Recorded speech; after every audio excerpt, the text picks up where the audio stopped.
Good afternoon, Jamie. Good afternoon, Stefan. How are you? I am very well, thank you. All right. Good stuff. Energized, happy to be here. Yeah, same. We usually do this much earlier. Thank you for accommodating my kind of wild couple of days here. Wild couple of days. All right, I Yeah. can't wait to hear about it. I've It's- had a I've yeah. had a few good ones myself. Oh, that's good. Well, we're in November now, so that happened.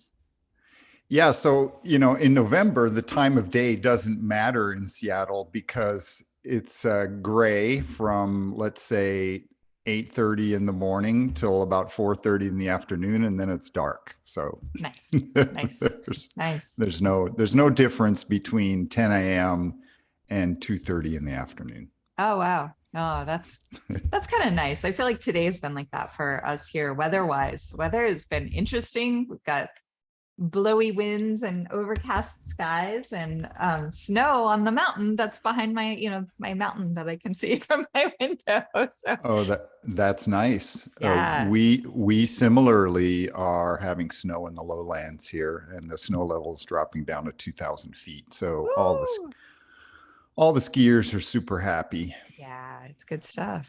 It's good Yeah. stuff. So, Well, what made your week wild? just a lot like it's funny because I try to I've been getting into a rhythm on Sundays of plotting out my week generally. Not, I don't like rigid schedules. I always need a little space in between things.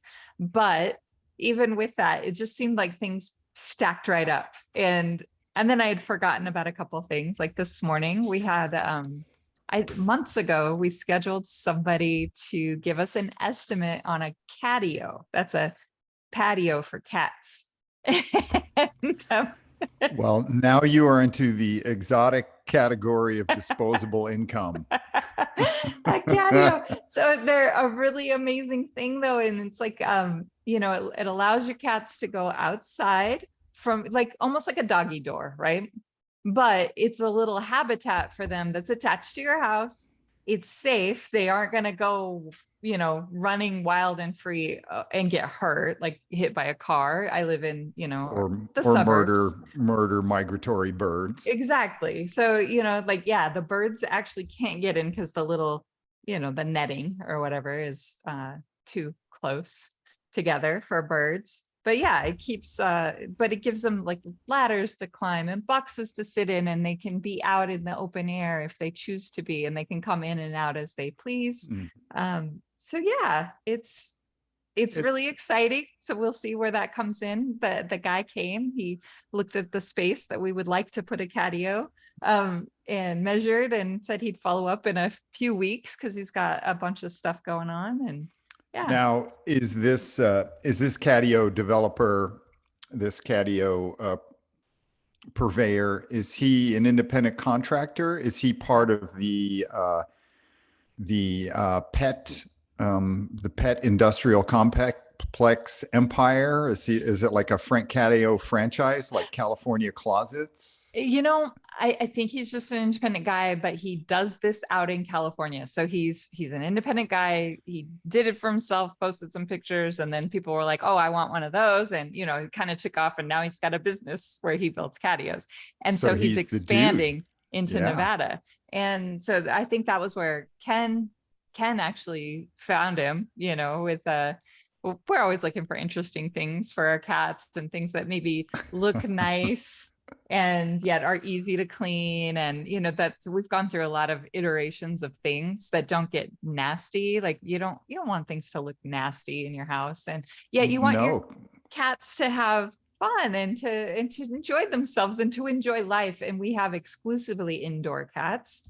We don't let them out because of the dangers of they're domestic, very domesticated, very spoiled and very loved cats. So yeah. Yeah. Yeah, and you live in an area where there's coyotes and Mhm. Yep. And other predators. yep, there are. And even dogs, just but we had a coyote roaming freely in our neighborhood within the last 3 months. So Yeah, yeah, we I had love a it. notice, a community notice. And so So yeah. We have to know where we exist on the food chain, and we Mm. also have to know where our pets exist on the food chain. Yeah, it's true. And so yeah, we try to look out for our little pets. And our dog is the smallest of all of our cats. So he would like to go in and out too. Have a little bit of independence, get outside for some fresh air. But yeah. But yeah, so that was the one thing I forgot about this morning. So I had double booked you and the catio estimate. And so thank you for Well, it's accommodating. well, it just goes to show you I'm more flexible than the catio guy. Yep, you didn't drive in from California. Yeah, thank you Yep. for that though. It was one of those things. Here's a funny thing. When I booked it, I was at Disneyland and we got the call that he was coming out and could we, schedule. So I was like, oh, I need to call him back right now so that we can get in a slot because he's hard to book. Anyway, it was one of those things. And I was standing in a gift store at Disneyland, and this is why it never made it into my calendar. So it was like with Nice. my sister, and yeah, it was just a whole. That's me though. I think that's I can be forgetful. If it's not in my calendar, man, do I forget. Well, that's the reason we have calendars, because It's true. we want to save our minds Oh my for gosh. important creations, right? I mean, there is even though our minds connect to the infinite, our ability to the focus is not infinite, Yeah.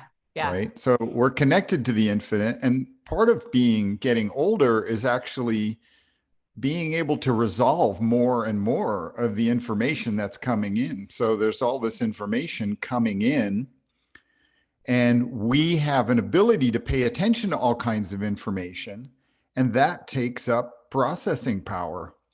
It. And Yes. and and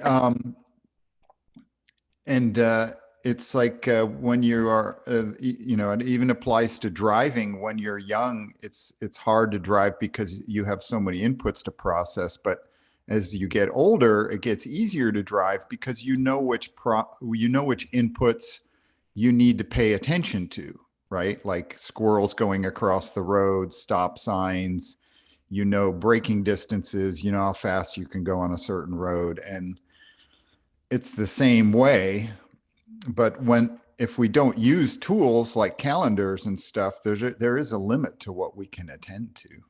It is interesting because it's another framework we've given ourselves, to Hmm. function within the framework we exist in.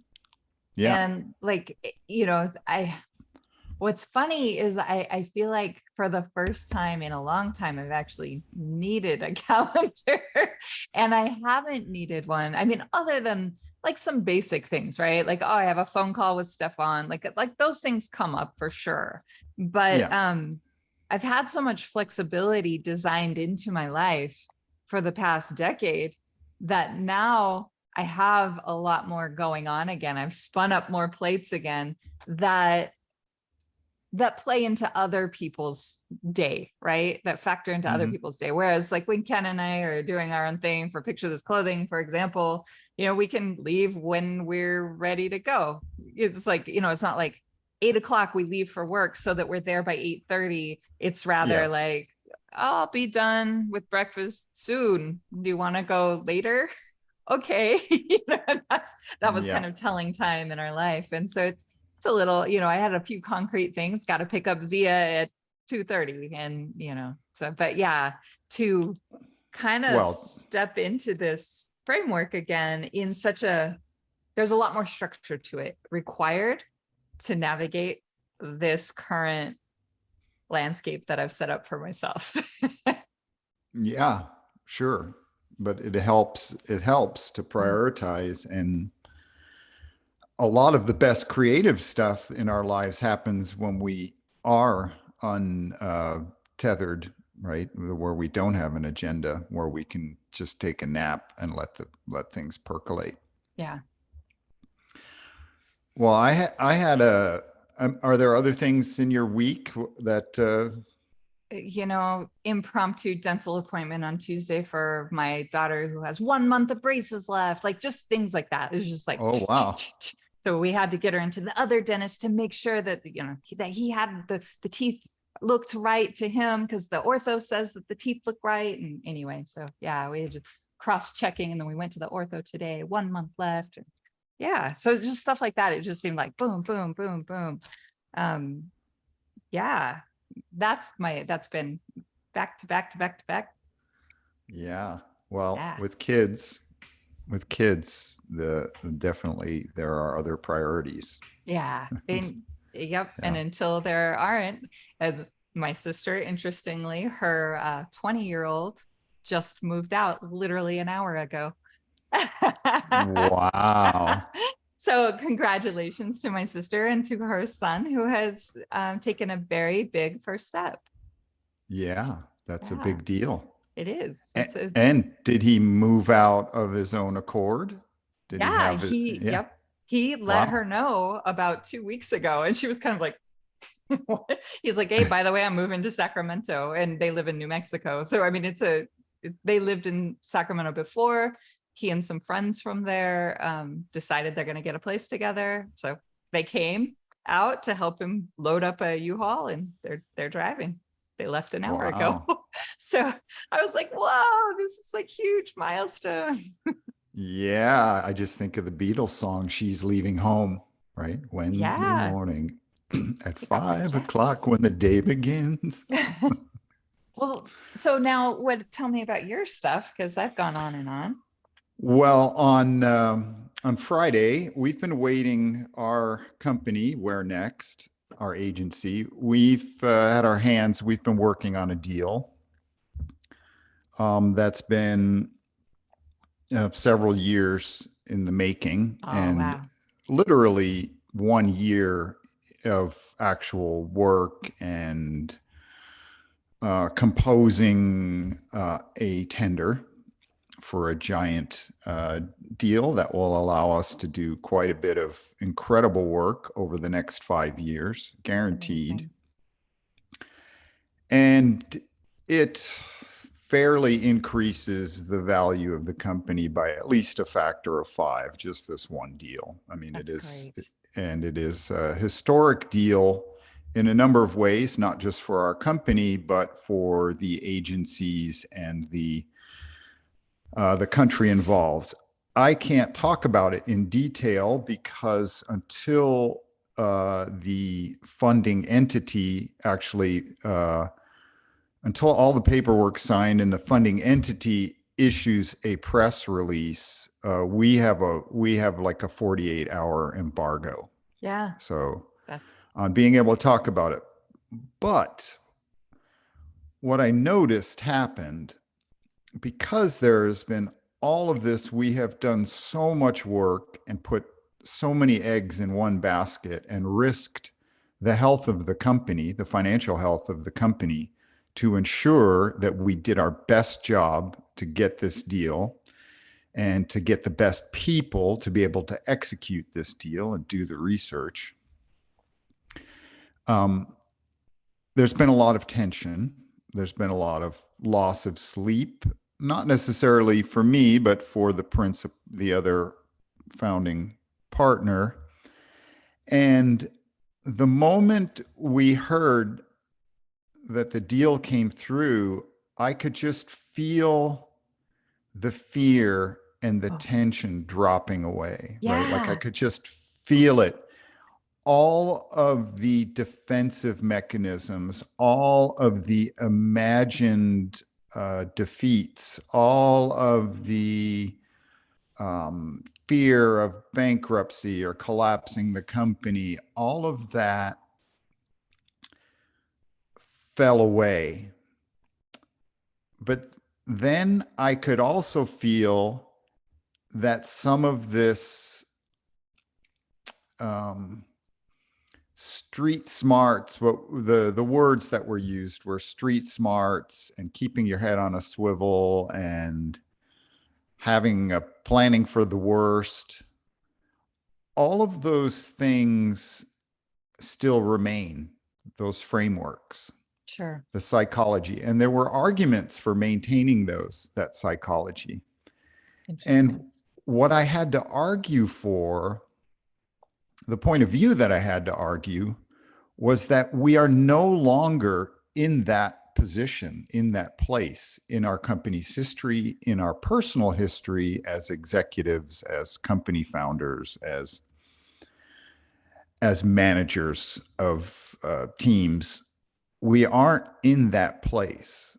And so if I take the metaphor of being in a public space and being mugged in a public space, or, like one of the metaphors and one of the stories that's true for one of our founders is that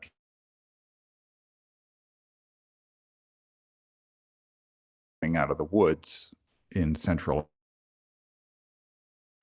And so that PTSD from that experience creates frameworks. Mhm. Like, you always need to keep your head on a swivel. You always need to worry about somebody attacking you. You always need to be street smart.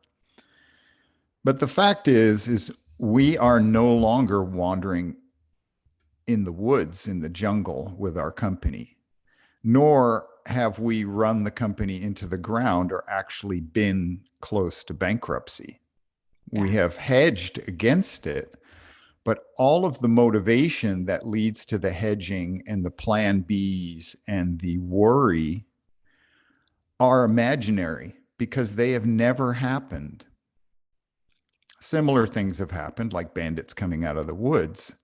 But as business people, I mean, I have certainly run a few companies or been part of companies that have been run into the ground or that have just languished, but I've also been part of a lot of successful experiences and Yeah. worked with incredible teams. The fact is our company, because of this deal in this moment, is not in any of those places, nor really was it ever in a place where it was going to completely collapse. Was it in dire straits? Was it founded on a total dirtbag, skin scroungy mentality? Sure. But all of those frameworks that got us there and moved us to the next place and moved us to the next place, they are no longer useful Yeah. because we're not in the woods looking around the corner or looking behind every tree to see if something's going to jump out at us and looking to find a little light outside of the woods or the open field or the meadow. We're not there anymore. We're actually, at this point, standing on a mountaintop and able to look at the horizon and thinking about and worrying about things jumping out of the woods or putting ourselves back in the woods won't let us take the next level for the company, because the next level for the company is we need to be hiring super talented people who are more talented than any of the rest of us who founded the company. We need to be looking for better deals that aren't people asking for discounts, right? We need to examine every aspect of the company and grow it. Yeah. But you can't grow it. There's no way for us to grow the company if we are worried about these old traumas. Yeah. And so the trick now is to believe in new frameworks, to tell ourselves new stories, and to acknowledge that we are standing on a hill of our accomplishments and that we can actually see way further out onto the horizon than we ever could. That is, it's so beautifully articulated and so, I feel like I relate to you in your position on this so much. And like, you gotta like let go of frameworks or establish new ones, whatever it is that works. But it can be very hard, even for myself. Like, like we've talked about this, knowing versus doing or practicing being.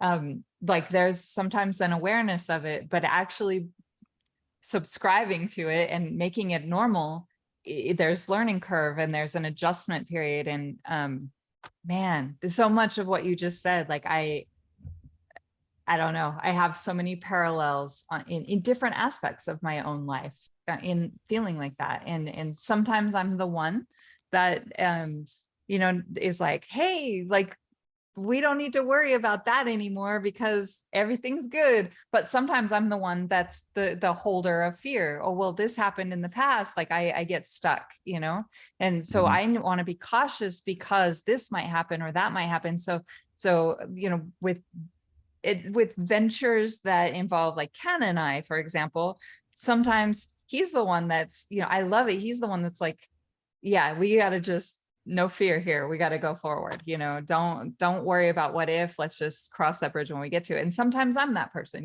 but yeah, it's interesting. Man, those frameworks though that we get stuck in because something did happen before. Yeah, but and also it's the what happens, there's two things that can happen.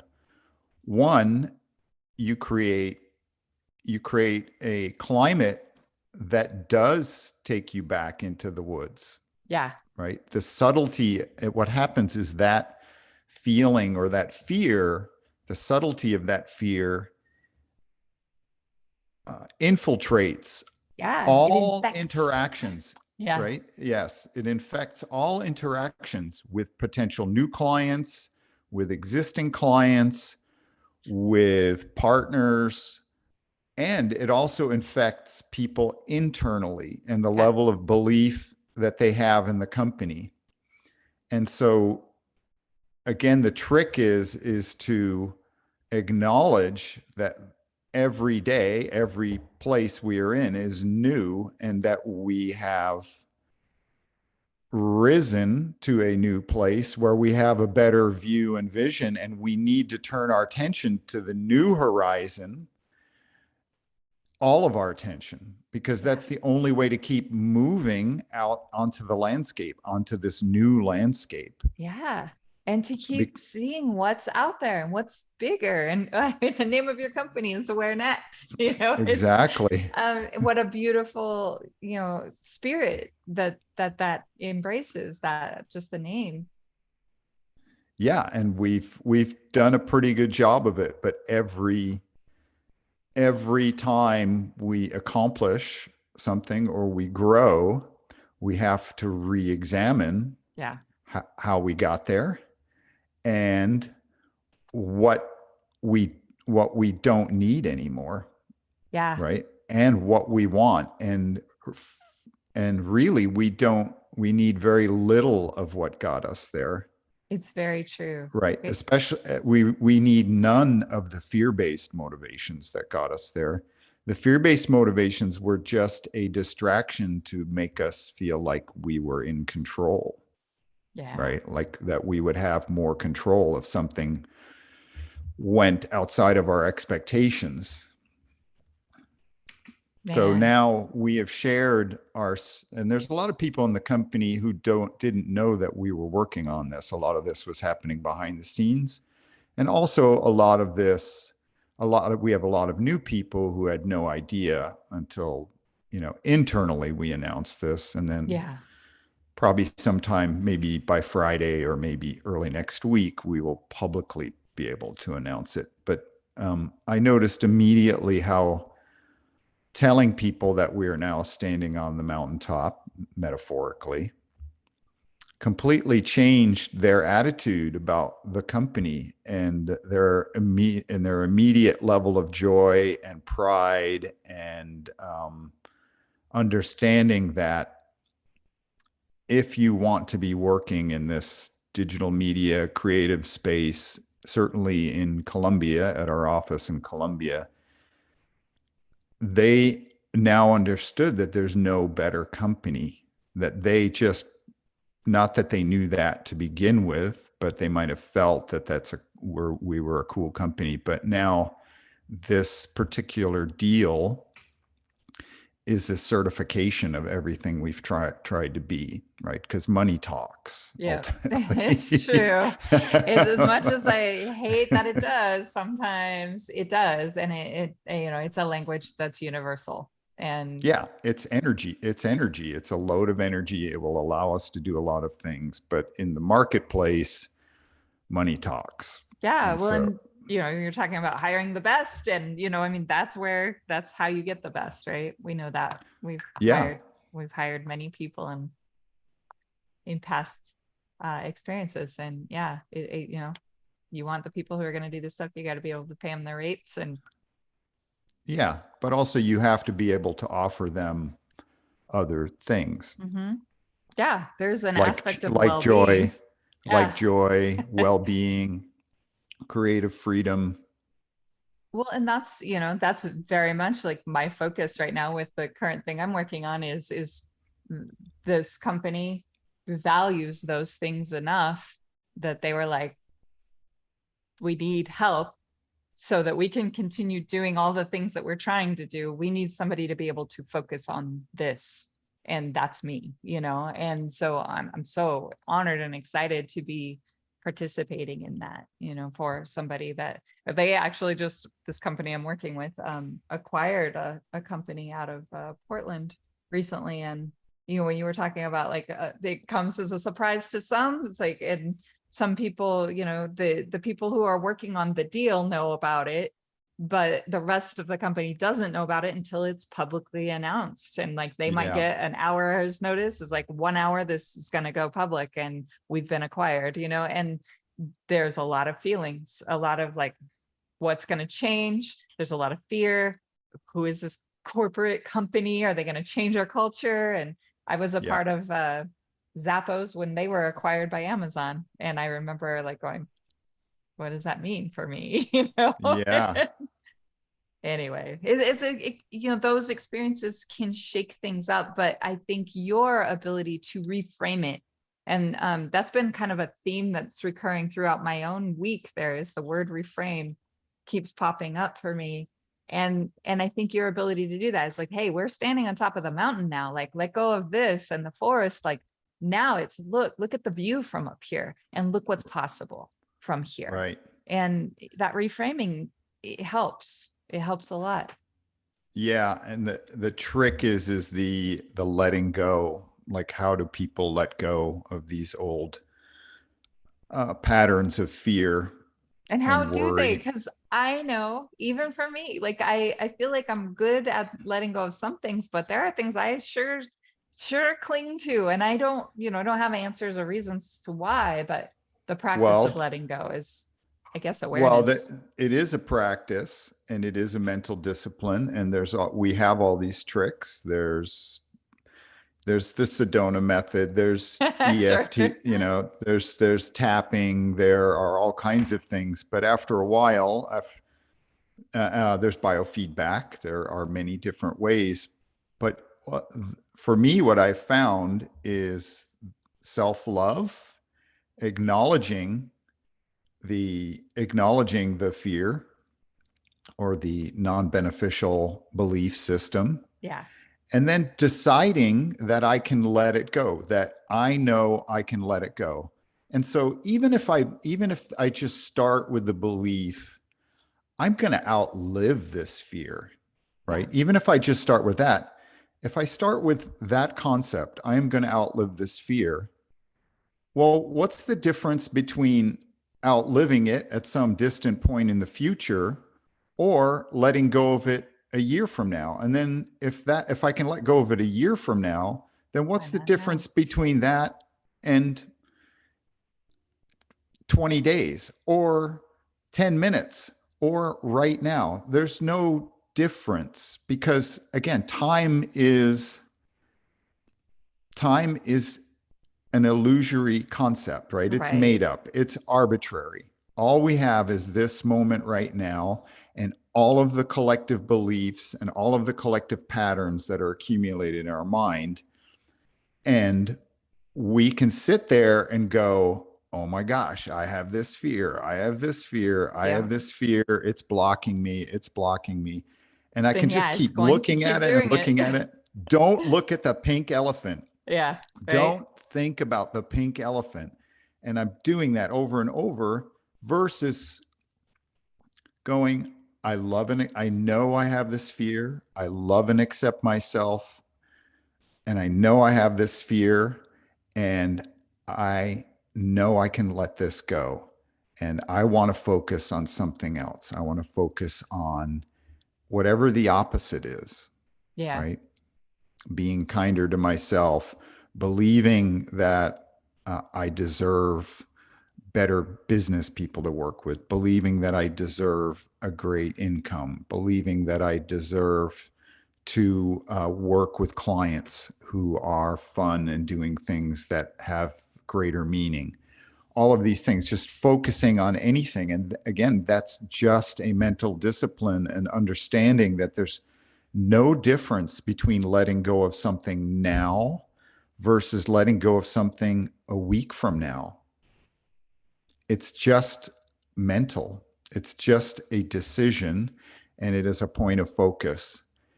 And some people want to believe that it is important, whether it's to hold a grudge or to maintain a fear, because it might be related to some deep trauma or some history that we are still trying to understand. And what I've learned is that I don't need to understand the origin of every trauma and every non beneficial manner of thinking or habit.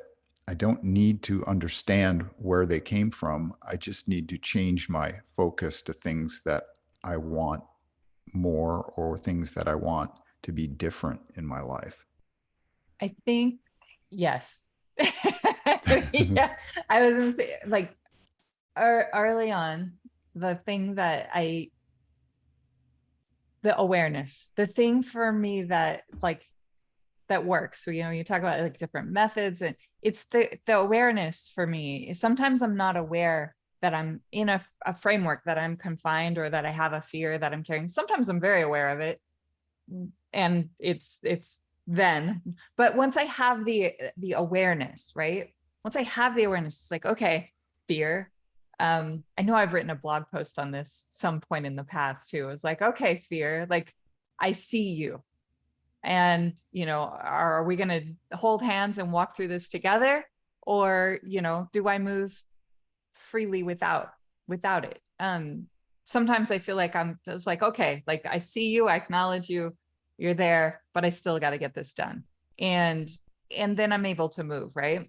And I guess where I'm going with it is the awareness is sometimes the first step. Like sometimes you just don't even realize that you are stuck you're in a framework that's not working for you anymore. And yeah, I don't know, man. I do feel like sometimes that's what allows me to start moving, though, is the awareness. And sometimes it takes somebody else pointing it out for me, to Mm-hmm. kind of shake me loose a little. But yeah, Well, yes, and everything starts with awareness. And the more awareness we have, the more we are in the moment, and the less any of these frameworks have influence over us, right? The more we realize that all of these things are just habituations, mental concepts, and things that we are attached to because of fear or the need of control or the need for approval or the need for some kind of connectedness, the need yeah, for a connection to a greater meaning, right? Which for some people is, I'm the underdog, my life is a struggle, right? That's, like there are many constructs that people use to motivate themselves to get through life.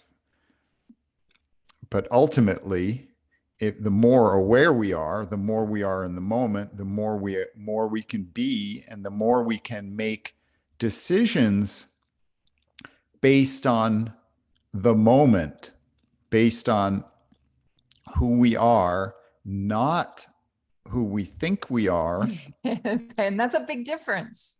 Yes, yeah, and because who we are is much more vast and much more multidimensional than any limited means of thinking that, oh, I am, I mean, even saying things like, I am a consultant, I am an underdog, I am an athlete. All of those things are limiting, right?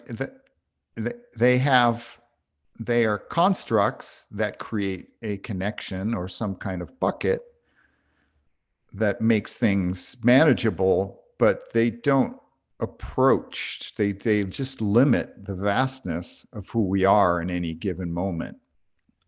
And so awareness is the key to everything, is the key to unlocking everything, is the being in the moment and freeing ourselves from all these limiting constructs and thoughts and fearful patterns is the way to is a way to actually make conscious decisions. Now, we may make the same decisions over and over, like I'm going to have this toast for breakfast.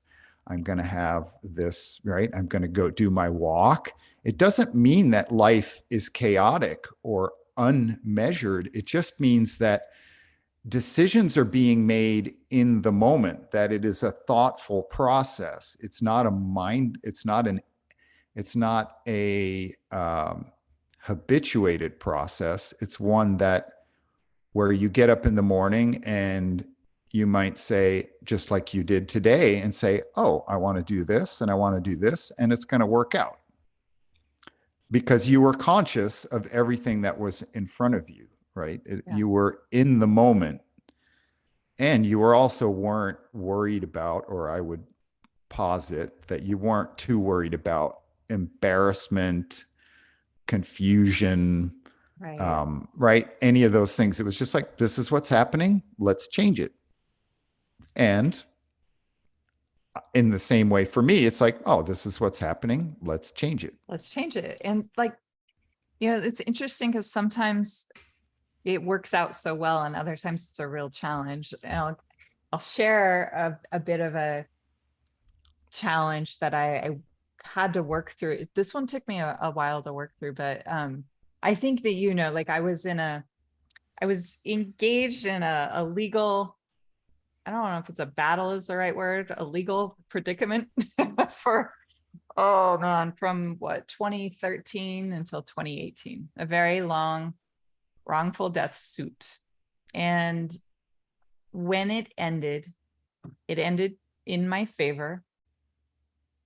And my mind almost didn't know how to handle the free space that was suddenly created. You talked about like you could feel Yes. that you felt the fear and the tension just melt away when that announcement was made. It Yep. was kind of that same thing. Like I felt all of these years of just trying to clear a name, right? Like that was the whole purpose of this legal thing. And in the moment we received the judgment in our favor, it was me and my sister and my stepmom. And, we got this ruling in our favor. And the three of us were just but then over the course of the next couple months, it was like a muscle, right? It's like this muscle had been so used to holding on to this. And Yeah. every time I felt like I was kind of moving along, something would come up in the case and we had to revisit it and work through the whole thing from beginning to end over and over again. And over the course of how many years was that? Like 8 years, it was a very long period of time. And so your muscle, you're so used to holding this piece that when it's not there anymore, you're still holding, but you're kind of like the muscle wants to hold it still. And so it took a while for me to figure out how to release the muscle, like stop and just Yes. let it turn to a noodle and then figure it out. But like that was kind of what I had to do. And I'd never experienced anything like that in my life before that experience. Well, I think that is the root of all PTSD, right? It is a strong, a Yeah. very strong, life-changing, uh, Trauma. physiological, emotional, Yeah. physiological trauma that creates a pattern, a hedge, Um, and then it's impossible to let go of that hedge. yeah.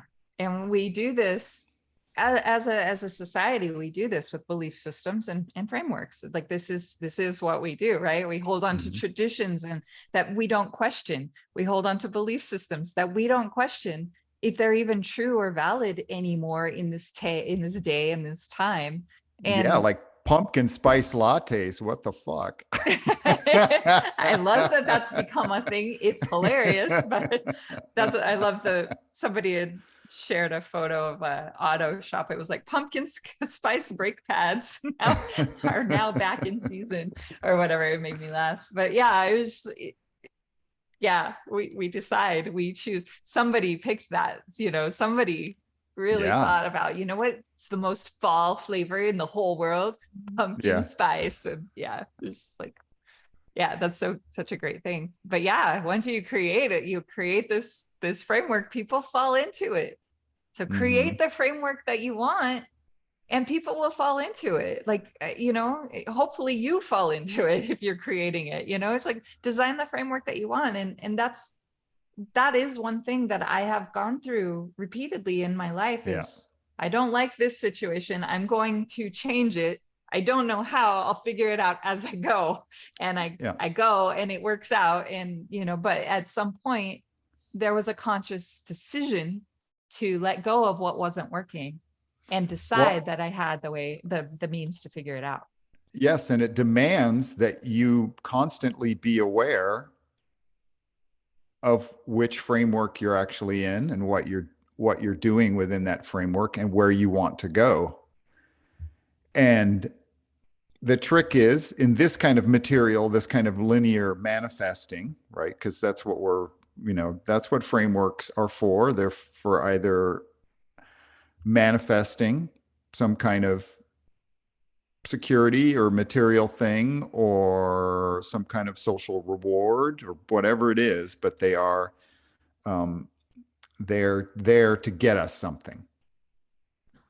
And the thing is once you get that something, like for you getting the judgment in that wrongful death suit, then that framework is no longer useful, Yeah, right? it You have it to wasn't, you and I knew it.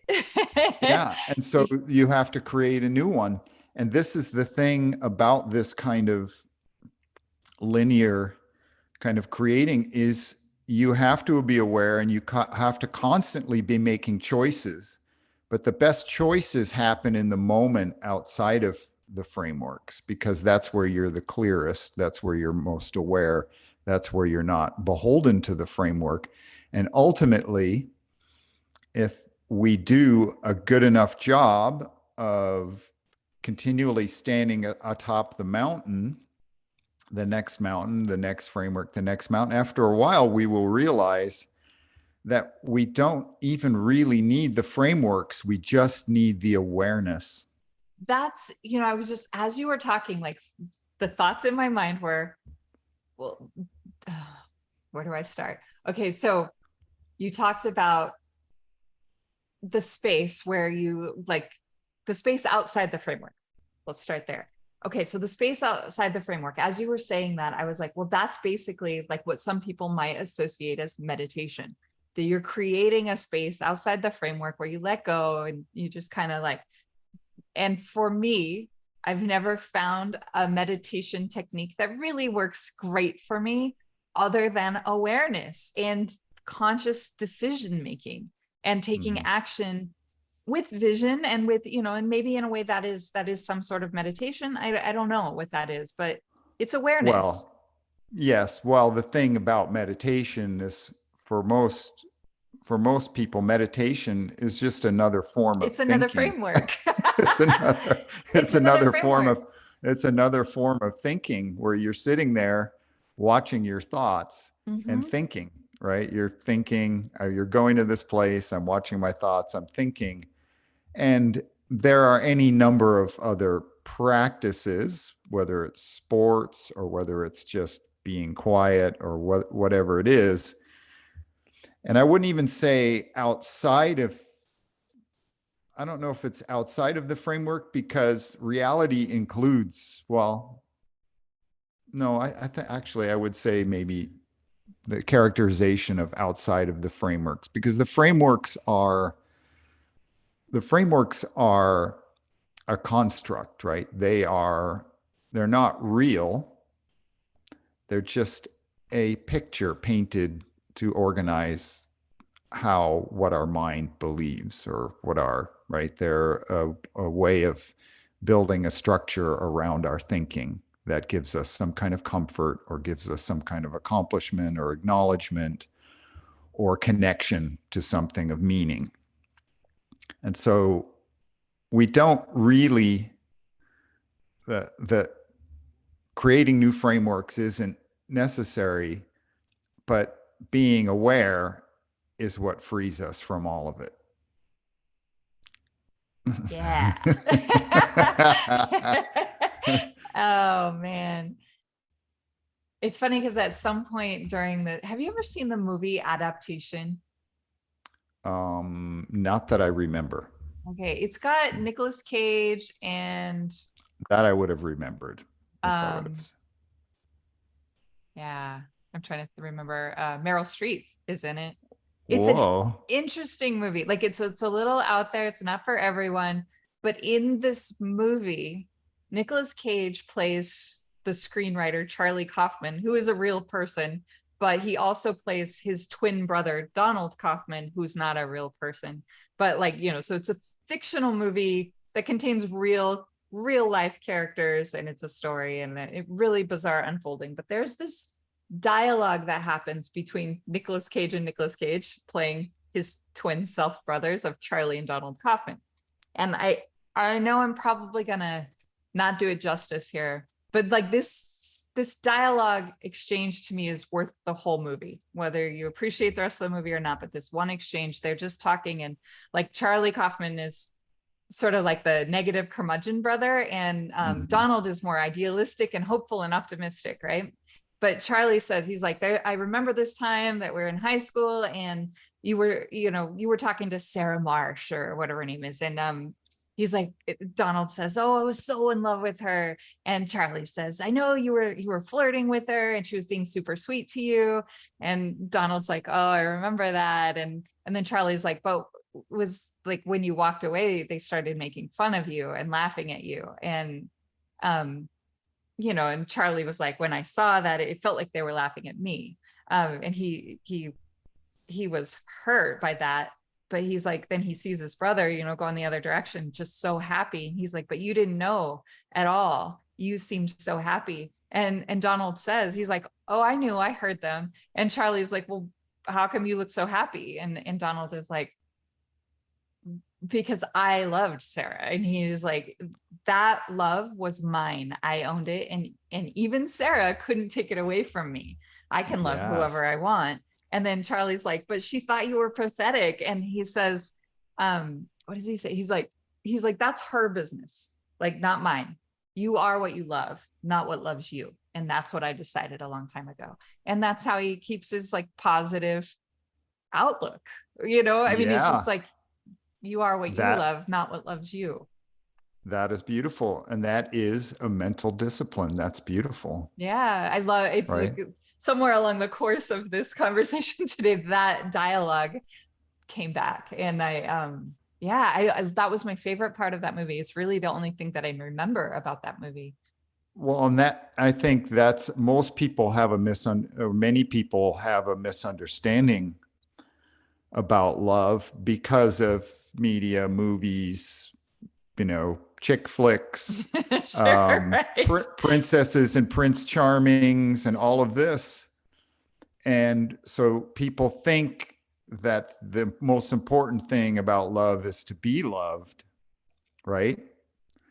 And love is attention, right? Love is being present. Love is giving someone your best. And we know this as parents, right? I mean, it's part of the contract as a parent. If you are willing, like Mission Impossible, if you are willing to accept this mission, Yeah, yeah, here it is. And yeah. it is about, regardless of circumstance, regardless of right? Like you don't have to like your kid to Oh love them yeah, there at have been any given times when I moment, don't right? love them, or I love them, but I don't like them. Yeah, there have definitely Yeah. been, you know my Yeah. story.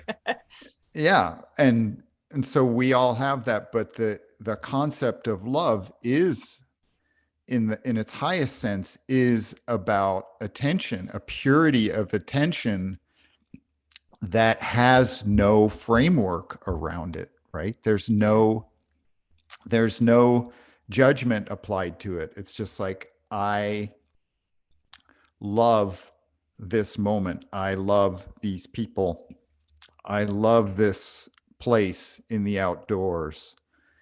And the broader it is, and the the more unconditional it is, the more powerful it is, and the more that it brings us into the moment. It, right? Because in that presence of the love, of giving love freely, you're doing it, you're leaving all frameworks behind, Yeah.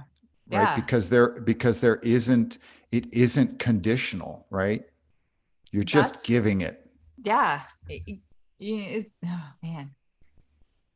Oh, Ken and I on our walk the other day, we were kind of talking about that and about like for me, the love that like you have love for your kids and for me having kids was I was in a different marriage at the time when I had the kids and no ill toward that relationship, but um after that relationship closed and I began a new one, I had two kids later. Kids helped me understand that I was capable of a deeper love than I had ever experienced before in my life. And then in my next adult relationship, which was with Ken, um, there was this awareness of like the depth of love that I had never experienced before in a relationship, in an adult relationship, even though I'd been married and in love before. The depth was so different. And my awareness of it, like what I was trying to communicate to him in my fumbly sort of way, I was just like, I knew that it was like really good love when I knew that it would hurt to not have you anymore. Like that Mm-hmm. would be like one of the worst pains I could experience is to lose this love.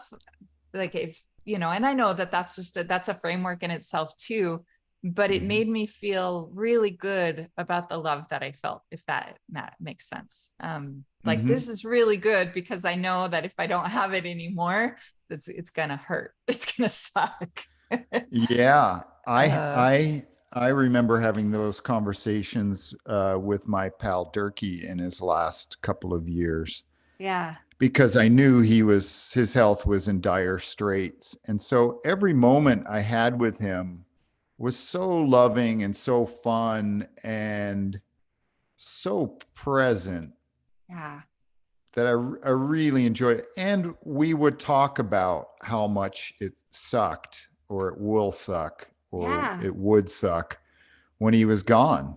yep, And and early on in after, because he had open heart surgery and then suffered a number of bouts of sepsis, and was still working, was still creating. And we've talked about him a bunch in the past, but he was just a catalytic human being, just always creating, never ran out of ideas, never ran out of stuff, music to compose, artistic projects, ideas for recording things, just never stopped right until the end. I mean, he was going around in a walker and barely able to just turn his own pages at the piano when he was performing.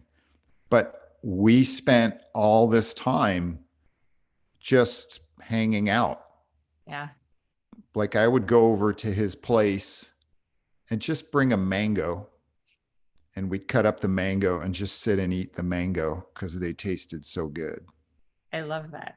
Like that was that's that's the kind of magic, stuff we did. Or Yeah, I'd pick him up with his walker, and then we'd go to a sushi place in the middle of the day and just be the only people in there I having love sushi that. lunch. That's awesome, man. Yeah, but Yeah. that I'm grateful for those moments of being able to feel that depth of love for And that's someone. it, right? That's yours. It doesn't matter what's coming back. It's about what's No. yours and what you're experiencing, your definition and your experience. that's what it's Yes. about. For you, it's yours. and, Yes, it and is. I, Yeah, it is my love, and I'll have that love for him forever. It yeah, doesn't, right? And now I know that I have access to that depth of love yeah, for myself, right? To give myself that same consideration in maybe in moments of confusion or in moments of fear or in moments of uncertainty. I can give myself that love. I can access a certain level of joy and attention for my own process that's much deeper and much more beneficial to myself and the people around me.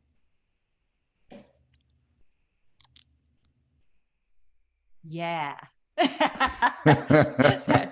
Oh man, yeah. I mean, that's really beautifully said. Thank you. Thank you for bringing it up. Man, yeah. I don't know, man. I do feel like it's an interesting space, this exploration of frameworks and leaving frameworks, shedding frameworks and reframing frameworks. And Yeah. it's such a beautiful and exciting adventure for me at this time. I feel like yeah, it's a blank canvas right now. Like, and it's for me to design and for me to paint and for me to like create. And I love it. Like, and it's like, I don't know. If I put something down, I like it for a while, I can always go back and do it again or do it over or build upon it or I don't know. I read something yesterday, just this little blog post. A guy had written like there things I learned at 36 that I wish I'd known at 26 or something like that. It was like 36 things that he had learned. And one of them was like forget competition. You're the only competition you need to worry about. And is that are you better than you were a year ago? And I actually really liked the way he said it a lot better than I did. I should find a link to it. But it was very succinctly put. And I liked it. I was like, yeah, like am I trying to be better than I was a year ago? I'm trying to be better than I was yesterday, right?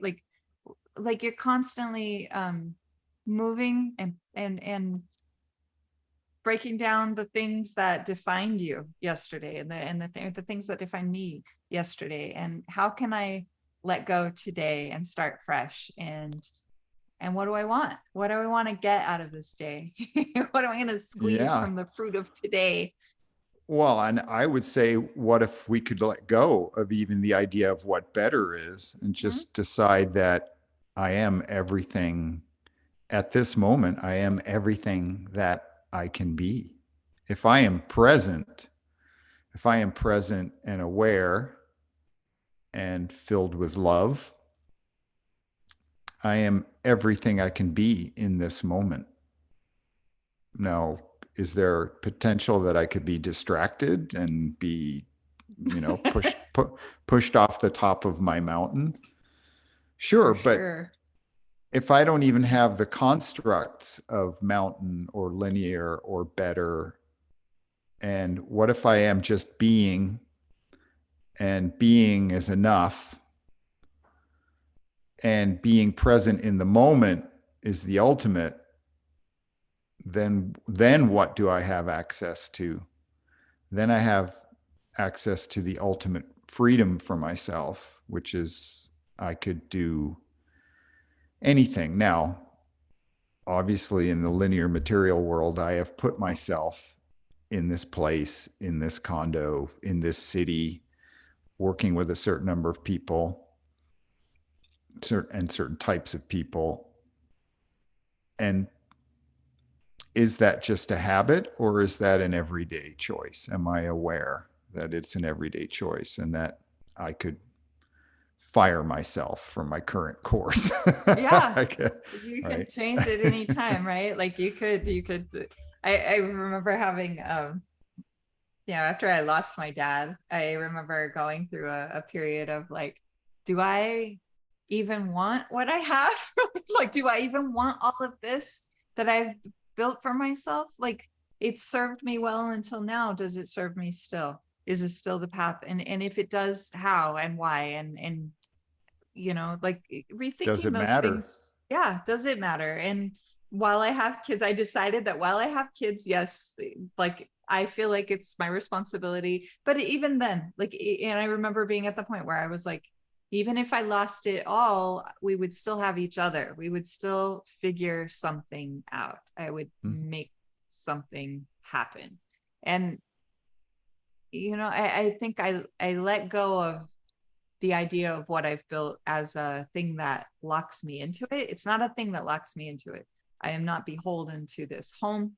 Like if I lost it all, like I don't know, I'm okay with that. Like I came to grips with that many, many years ago. And I think that had to do with my dad, but like, I was just like, yeah, all of this isn't what's important. It's nice No. and it's comfortable. And I Yes. appreciate that, and it allows me to do other things. I feel like yeah, I've created a place that allows me to use resources in other ways because like this home is paid off. Like I don't have that cost of living thing to deal with. So because I've stayed put, I've stayed humble, I've stayed, just like kept going. Um, I created a certain freedom for myself. And there was a time where I was like, will I lose this or will I figure it out? And I was able to figure it out. But yeah, I don't know, man. I don't know. Letting go of things isn't as scary to me as it was maybe even 15 years ago. Like Even yesterday. even yesterday. Oh, Stefan. Yeah, even yesterday. I do have to remind myself that sometimes though, because I do like every once in a while fears creep in. They do. I think Of it's course. the way that we're wired as human beings. And I think, Well, yeah, it is the climate that we live in, constant. You're right? constantly being told. I mean, we're in I political season. I don't know Oh about my god. you. A Exactly. thousand texts and emails trying to avoid television at all costs. But yeah, they're coming through me on my phone now, and I don't want to The hear it. I don't want to the hear. amazing Yeah, I mean I filed my ballot here this Yeah, morning because we have mail-in ballots yeah, here. we do So too. it's very And we have a really good newspaper here in Seattle called The Stranger that does Nice. research on all the political candidates. So That's great. any of the races where I'm not sure who to vote for, I can You go to can The look. Stranger Yeah. and do my research and uh, and go through that. But the amount of negative, fearful here in Mm. Washington, Oh, uh, here we too. we we Everywhere. have this we have this woman who is running against our longstanding Senator Patty Murray, and I can't even remember her name because I've just tried to avoid all. I mean, Yeah. I see these commercials and then I just blank out. But the commercials are filled with the reason we have. They're filled with false assumptions. The Yeah. reason we have terrible crime and drug problems is because Patty Murray left the borders open. Oh Patty man. Murray left the borders open and let all of these criminals in. And Patty Murray voted She did to it. It's decrease. her. Yeah, she did it. It's And it's and the reason all those things are gross. out there, the reason all those negative ads filled with falsehoods and false assumptions is that they work.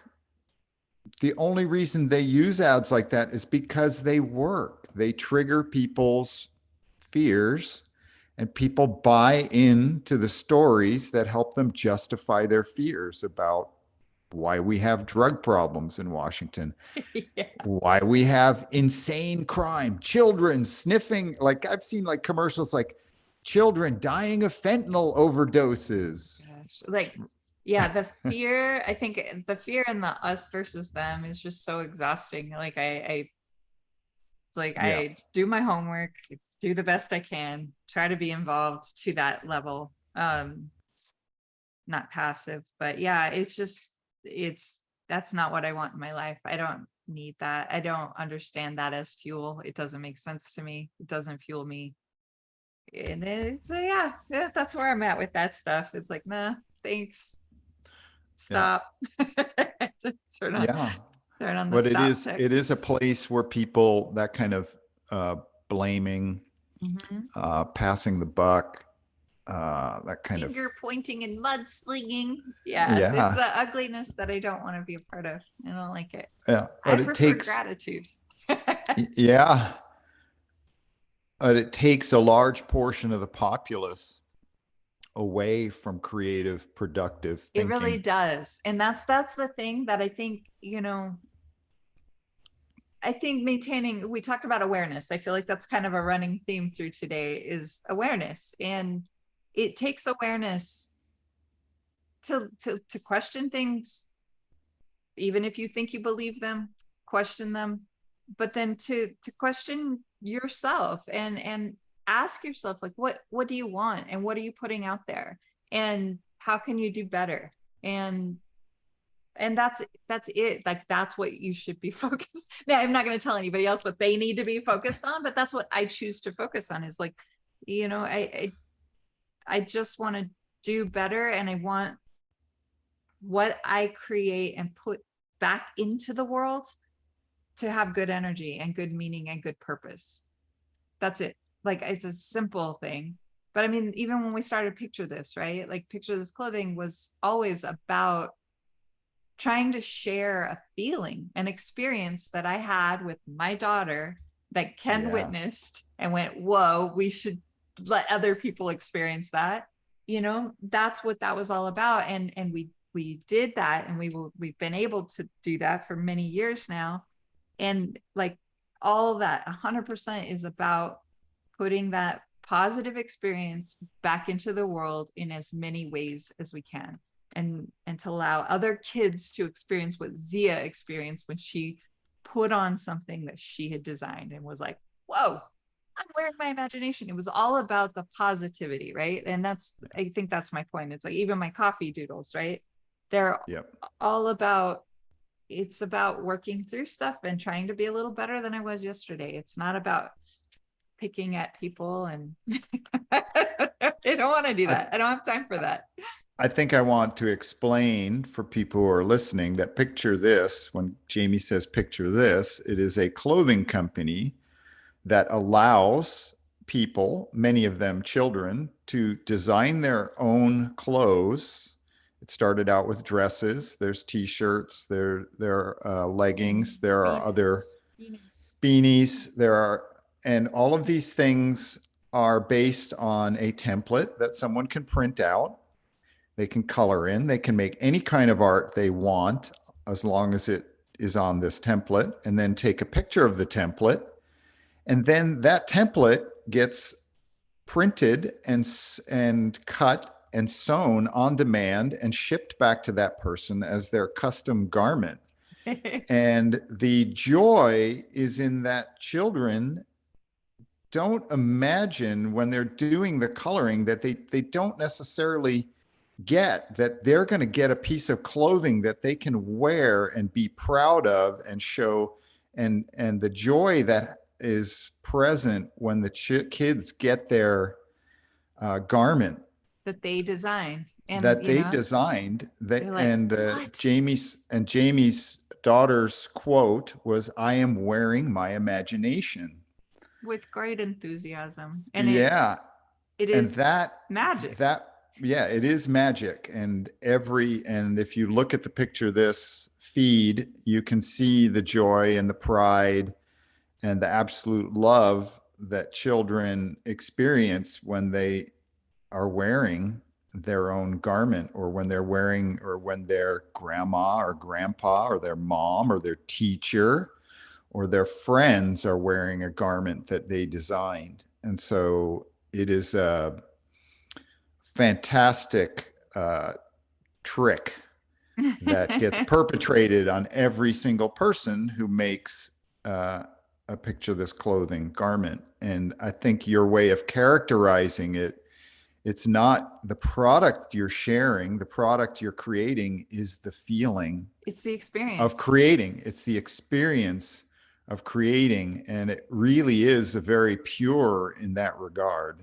And Yeah. so that's, and I'm very lucky that I was there in the nascent in beginning that I have a tiny little that I have a tiny little role and if and I have that kernel of feeling and understanding as to You're a the piece of the magic. creation, Stefan. I got to witness the magic of this, and it's really pure. It's really pure. It's very cool. I think it's one of those things where, like, you could share these little creations that kids have shared with us. I mean, it's such an amazing the amount of creativity that you see. I think kids have the best brains. Kids have the best brains, unfiltered, and that's, oh man, we could go on a whole Well, that's different the direction point. here, but Children are naturally unconstrained, exactly. And that's like right? one of the things that always it used to drive me crazy. Now I don't, it doesn't drive me mad anymore, but like when parents would look at it and go, "Oh, that's ugly," or "My kid doesn't draw well." And you hear parents say that and it's like you're missing the point entirely. Like they're too concerned with what other people will think about how their child looks. Yeah, and your They're so child, concerned with that they won't let their child have an experience of bringing something from their imagination into the real world, and like the magic that shows them that they can. I don't know, anyway. Ooh. well, and you are well, and that parent or somebody who is telling their kid that they are not creative Are not good is enough, it, they can't draw yeah, well it enough. Oh, is interfering with that child's joy, with yeah, right, letting that child be the arbiter of their own joy, like what brings them joy, right? Like that you're taking an opportunity away yeah, from that child. You're putting an arbitrary framework on that child exactly. where, you This know, isn't what we don't do this, we we don't want. don't And I, believe this. We don't believe this about our child. Well, what if your child believes differently? Or what if yep. your child has an experience that triggers a great opening, Well, I right? can tell you, I've seen a lot of clothes that if they weren't inspired by our company, I'd be very, very surprised. I mean, high-end fashion stuff now, and Oh, not that we yeah. were the first people to do it, but to use kids' artwork and clothing or whatever. But it's different. I think a lot of people think it's printing kids' artwork to clothing, and that's not it. If you think it's printing artwork on clothing, you're missing the point. It's the experience of designing their own clothes. And that's Yes. that magic. I don't know how, I hope I didn't veer too off topic here. It was really about putting something good back into the world. And, to me, a child putting their imagination down on paper, out of their mind, onto paper. And then if we can take it one step further and make it real for them, like that's putting something really good out there. I don't know. Well, To me, I think the distinction is important because what's good in the world is not the material part of anything. right? It is the experience that that material creation Exactly. affords or inspires or opens up to the person participating or experiencing that material thing, right? So it's like and that goes for all material creation. Yeah. There, all material. The only reason it has meaning is because we apply meaning to it, and that's Yep. arbitrary. And what's good is also what we decide is good. But what's good, the objects themselves have no meaning whatsoever, right? They come free of meaning until we collectively decide, individually or collectively decide what they mean. And a child creating something might have a completely different opinion and a completely different experience than the parent who Yeah. says, "Oh, my kid isn't really a good artist." Well, Oh, who that cares? always surprised me. Yeah, it's not about that. It's not about that. It's not about your Yeah. opinion of what your kid's artwork is. Yeah. uh, Yeah. Interesting. But But yeah, in the same way, it's not anybody else's opinion about what we want to put out into the world, right? Like we should feel good about it. We should love it. We yeah, should, right? like We are the Donald arbiters. Kaufman. Like Donald Kaufman, Exactly. this is, it's about what I love, not what loves me. And yeah, I love I love that. I do love that. If you get a chance to go check that out. I don't even remember where that moment happens, but I have a friend, Doyle, who is he is a carpenter, finished carpenter. Uh, he can do anything. He could build an entire home for you, or he could do, carpent. We've done boat work together. We've sailed together. We've gotten drunk together. And I haven't seen him in a long time. He lives far away, but he's kind of like the character on the Captain Morgan's rum bottle. If you've ever seen a bottle of I Captain, sure he's have. got big bushy mustache and he looks like a pirate, That's great. basically. But he can go onto a job site. Uh, uh, it just reminded me of some things. Like he can go onto a job site and deal with all kinds of really kind of very set in their way blue collar guys, right? Like he could be the general contractor building a house or doing a renovation, and he'll come onto the job site. And if you can imagine a guy who looks like Captain Morgan with earrings and a big handlebar mustache and is swashbuckling in every way, and some blue collar guy on the job site will come up and say something to him about we have to do something this way or this way and this way. And Doyle will look at them and go, "Oh man, are you trying to steal my joy?" That's great. Right? Because it's just like he's in one way saying you're trying to steal my joy, Yep. but the subtext is this joy is mine, dude. You're not fucking with it. Yep. My You might be joy in trying. building this house or doing this way, like for him, it's everything was just a giant game to enjoy the building of the house and the project and making it fun. Like he's the funster. Yeah. He is the home. He is the general contractor pirate You who know, shows up. as a parent, like we're joy stoppers a lot. I remember one time Zia wrote on my arm, she wrote, "I hate fun" on my arm. Because because I'm always with a big frowny face. And it made me laugh out loud when she did it. And I was like, man, because it's, you're like always, no, don't do this. And there are rules. But it was a great awareness for me. Like you start questioning, like, how important is it to say, like, am I saying no for a reason? Am I just taking joy for no reason? Like, what's the reason behind it? If there's a good reason, then yeah, kids need rules Yeah, and guidelines, I think, to develop. But I think sometimes we default to things that we don't question.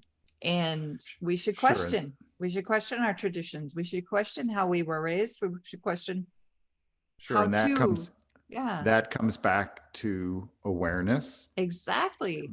being in the Awareness. moment, and being free from all frameworks.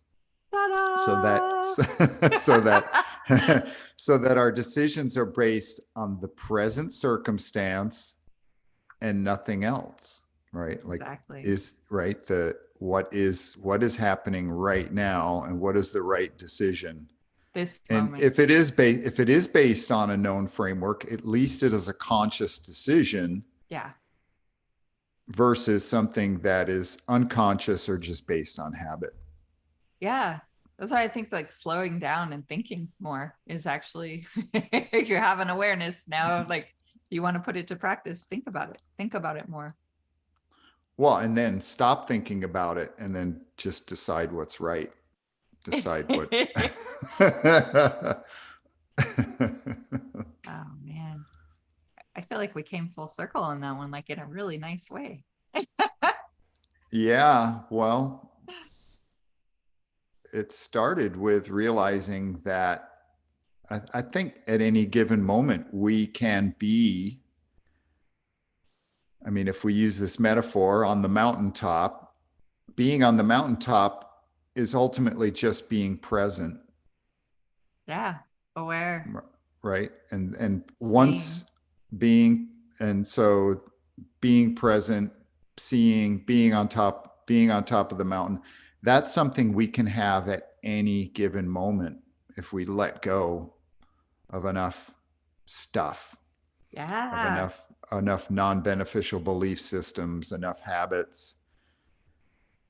And from that point, we can make good decisions or no decision, right? We can just be. We don't have to act in a rash manner. We don't have to be beholden to some habit or rule. And Yeah. we may make the same decision over and over and over, but at least it's a conscious decision. Yeah. I say we close it right there. I think we are complete. Thank you, Stefan. This was Yeah. really good again. Thank you, Jamie.